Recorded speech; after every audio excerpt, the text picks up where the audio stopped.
తినండి. నువ్వు వడ్డించుకోలేదు? నాకు ఆకలిగా లేదు, మీరు తినండి.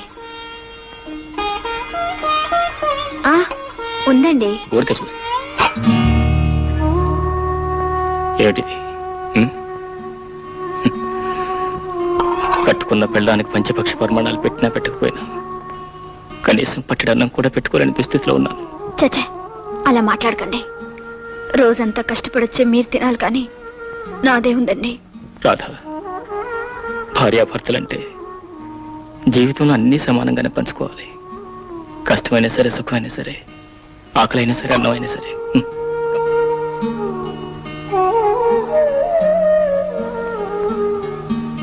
వద్దండి, వద్దు. తినాలి.